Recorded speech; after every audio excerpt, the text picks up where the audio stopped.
ಪ್ರತಿದಿನ 1 ಕೋಟಿ ಲೀಟರ್ ಹಾಲು ಉತ್ಪಾದನೆ, ಸಿಎಂ ಫುಲ್ ಖುಷ್. ರೈತರಿಗೆ ಸಿಎಂ ಸಿದ್ದು ಕೊಟ್ರು ಭರ್ಜರಿ ಗುಡ್ ನ್ಯೂಸ್.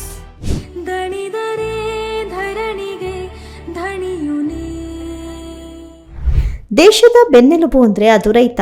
ತಾನು ಬೆಳೆಯುವ ಬೆಳೆಗೆ ಒಳ್ಳೆಯ ಬೆಲೆ ಸಿಗದೇ ಇದ್ರೂ ಸಹ ತಾನು ಉಳಿಮೆ ಮಾಡೋದನ್ನ ಬಿಡೋದಿಲ್ಲ. ಸಾಲ ಮಾಡಿಯಾದರೂ ಸರಿ, ವ್ಯವಸಾಯದಿಂದಲೇ ಜೀವನ ಸಾಗಿಸೋ ಏಕೈಕ ಜೀವಿ ರೈತ.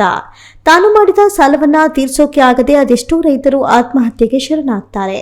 ಇನ್ನು ಕೆಲವರು ನಮ್ಮನ್ನ ಸರ್ಕಾರ ಕಾಪಾಡುತ್ತೆ ಅನ್ನೋ ವಿಶ್ವಾಸದಲ್ಲಿರ್ತಾರೆ.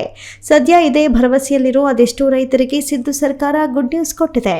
ಹೌದು, ರೈತರ ಸಾಲ ಮನ್ನಾ ವಿಷಯಕ್ಕೆ ಸಂಬಂಧಿಸಿದಂತೆ ರಾಜ್ಯದ ಬಹುತೇಕ ರೈತರ ಸಾಲ ಮನ್ನಾ ಮಾಡಲಾಗಿದೆ ಅಂತ ರಾಜ್ಯದ ರೈತರಿಗೆ ಮುಖ್ಯಮಂತ್ರಿ ಸಿದ್ದರಾಮಯ್ಯ ಭರ್ಜರಿ ಗುಡ್ ನ್ಯೂಸ್ ನೀಡಿದ್ದಾರೆ.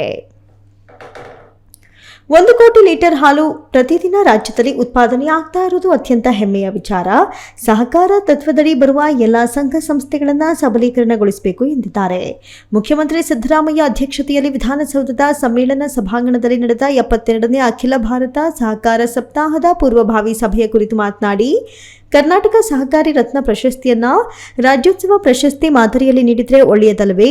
ಮೊದಲೆಲ್ಲ 100 ಪ್ರಶಸ್ತಿ ಕೊಡಲಾಗ್ತಾ ಇತ್ತು. ಈಗ ಎಷ್ಟನೇ ವರ್ಷದ ಆಚರಣೆಯೋ ಅಷ್ಟೇ ಪ್ರಶಸ್ತಿಗಳನ್ನು ನೀಡಲಾಗುತ್ತೆ. ಅಥವಾ ಜಿಲ್ಲೆಗೆ 1ರಂತೆ ಪ್ರಶಸ್ತಿ ನೀಡಿದ್ರೆ ಸೂಕ್ತ. ಬೆಂಗಳೂರಿಗೆ ಅಗತ್ಯವಿದ್ರೆ 2 ರಿಂದ 5 ಪ್ರಶಸ್ತಿಗಳು ಇರಲಿ, ಸಮಿತಿಯ ತೀರ್ಮಾನದಂತೆ ನೀಡಿ ಎನ್ನುವ ಸಲಹೆ ನೀಡಿದರು. ಇನ್ನು ಸಹಕಾರ ಇಲಾಖೆ ಅನಿವಾರ್ಯ ಕಾರಣಗಳಿಂದ ನನ್ನ ಸುಪರ್ದಿಗೆ ಬಂದಿದೆ. ಸಹಕಾರಿ ಕ್ಷೇತ್ರವನ್ನ ಮೊದಲಿನಿಂದಲೂ ಬೆಂಬಲಿಸಿಕೊಂಡು ಬಂದಿದ್ದೇನೆ. ಸಹಕಾರಿ ಕ್ಷೇತ್ರದಲ್ಲಿ ಒಕ್ಕೂಟಗಳನ್ನು ಬಲಗೊಳಿಸಬೇಕಿದೆ.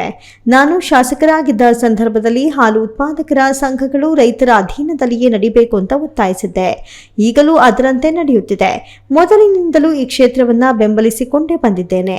ಬ್ಯಾಂಕಿಂಗ್ ವ್ಯವಸ್ಥೆ ನಿಯಂತ್ರಣ ಕಾಯ್ದೆ ಪ್ರಕಾರ ಸಹಕಾರಿ ಬ್ಯಾಂಕ್ಗಳ ಮ್ಯಾನೇಜರ್ಗಳ ಸೇವಾವಧಿಯನ್ನ ಮರುಪರಿಶೀಲಿಸಲು ಕೇಂದ್ರ ಸರ್ಕಾರಕ್ಕೆ ಪತ್ರ ಬರೆಯುವಂತೆ ಸಭೆಯಲ್ಲಿ ಮುಖ್ಯಮಂತ್ರಿಗಳನ್ನ ಕೋರಲಾಯಿತು.